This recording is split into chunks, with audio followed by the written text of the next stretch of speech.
Welcome to Subramani. I'm going to talk to you about the perfect time to invest. This is a very intriguing thing, right? Everybody wants to know.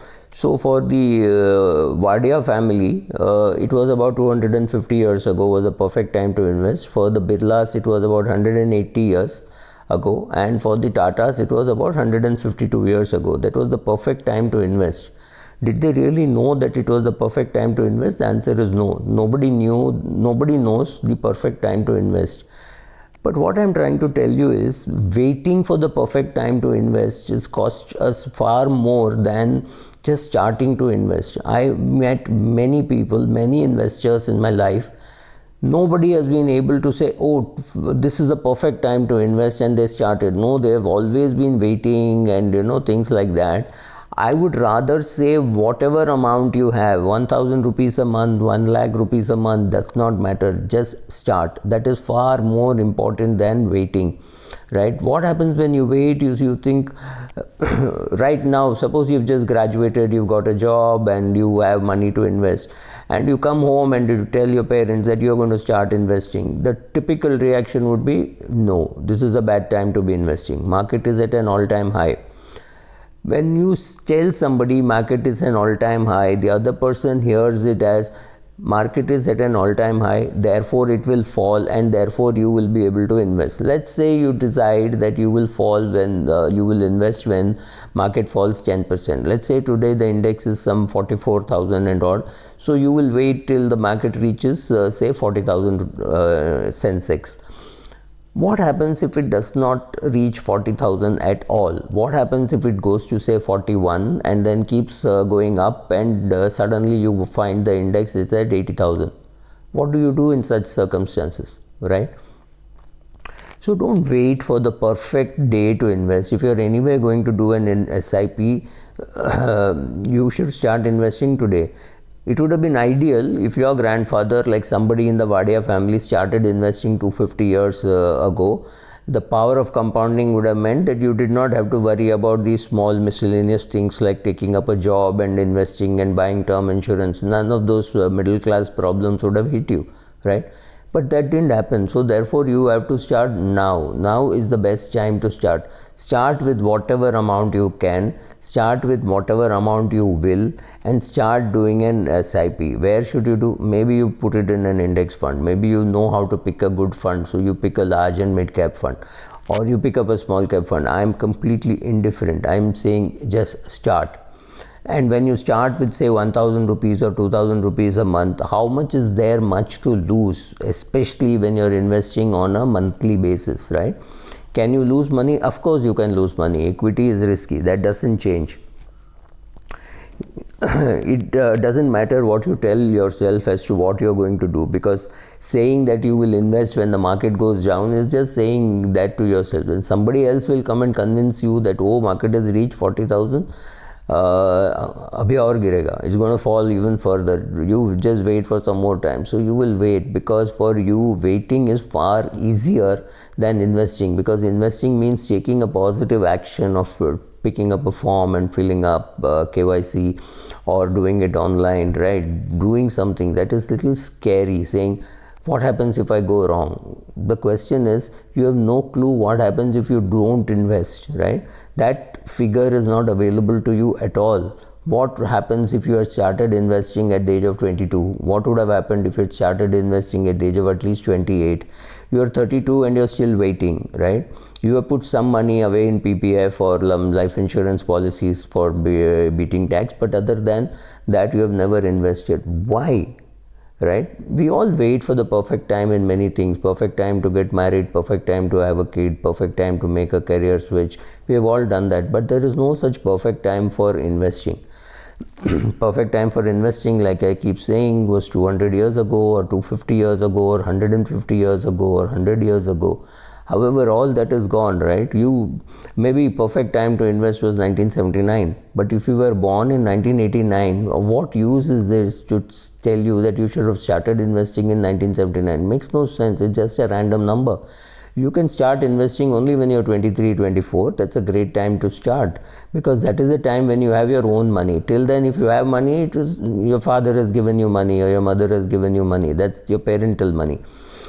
Maybe you give some tuitions, but all that money will get into savings, because if you're earning a small amount, you may not want to take any risk, or you may not have had any understanding. So 23, 24 is a good age to start investing, immaterial of where the index is, right? It doesn't really matter. I mean, I watch people play this game saying, or thoda ghatega, then I will invest. Let the market fall a little bit and then I'll buy. This actually hurts you, because waiting costs a lot of money. You're not understanding that. But somebody told you, right, you have to buy low and sell high, right? Well, that is fine. That is in theory. Obviously, you should buy low. But what happens if you don't buy at all? I bought Gillette when it was, say, 70 rupees or 72 rupees. Maybe on the day that I bought it fell to 67 also, but I bought it at 72, which looks like a huge bump up, right? But today the price is 5,300. The question of I did not buy it at 72. I was waiting for it to go to 67. Next day it went to 77. Then it went to 81. And I thought it was too high. I just gave up. What would have I given up? I've given up 5,300 rupees per share, right? That is the price today, and all the dividends that I got in between. So don't wait for the perfect price and perfect time, especially when you're doing an SIP in an index fund. If there is somebody who is there to help you, an advisor or somebody who is your same circumstances as you, then you should listen to that advice. Or if he's an advisor who understands what he's doing, maybe he's older than you, 10 years older than you, he's seen the markets, maybe he can choose in which fund to invest, etc. Right? So I want to give you a nice example of a pottery teacher who gave his class an exercise of saying there are two groups. Group 1 will be judged on quality alone. You can make just one pot and you will be graded on that, but the B division will be judged on the quantity of pots that they make. So the best pot will be judged, but B will be just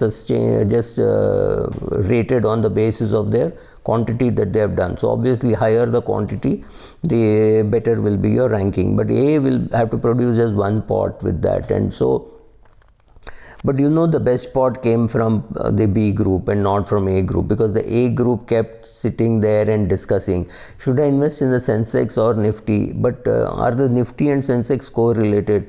But Subra, if I have to invest in the index, don't you think I should invest in the world index? Because in the world index, India is only 1%. Believe me, you can have these discussions for the rest of your life. But the B group, which was making pots, very busy making pots, was learning while making pots, right? They did not wait, they did not discuss for the rest of their lives.